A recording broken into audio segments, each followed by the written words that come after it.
Being a realtor is a great career, and we get to deliver a lot of good news. When our offer is accepted for their buyer or the seller, we've got that perfect home when we close escrow. But sometimes we have to deliver bad news. And what I want to talk about today is how to deliver bad news in a good way.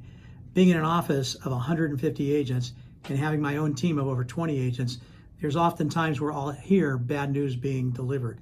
And it's usually delivered in the worst way possible. The agent will actually get on the phone and they'll say, hey, I've got really bad news for you.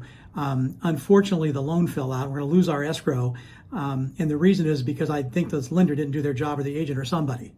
And then who knows where the call goes from that. That's the worst way possible you can deliver bad news. So let's kind of get an idea of how to deliver good news. Let's take it from the people who are best at it, the airline pilot.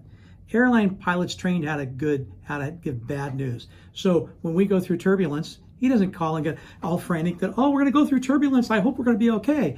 No, he comes on and say, we're going to be going through turbulence for the next few minutes. So please put your seatbelts on. I'll let you know when you can take them back off. He does it just in a very simple way. Our doctor, another one who's trained to deliver bad news in a good way. He might come to us and say, I've got your results back. You have a serious infection. You'll need to take some antibiotics for 7-10 days, and that should get us through this. That's the way they deliver bad news in a good way. And let me just kind of hit 3 points on what you need to do. You need to, first of all, you need to be confident when you deliver it. Second of all, you also need to be compassionate. And third of all, you need to have a plan going forth. So let me tell you how I might deliver bad news.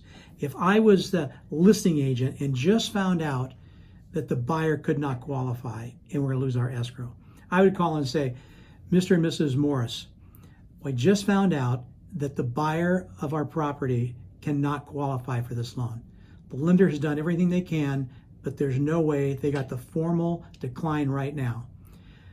I know that this is going to put us in a tough position, but going forth, what I want to do, and I've thought about this, I'm going to call every agent that has shown your home for 30 days before the offer came in.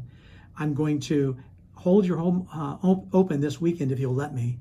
In addition to that, I'm going to put some new marketing materials out on that.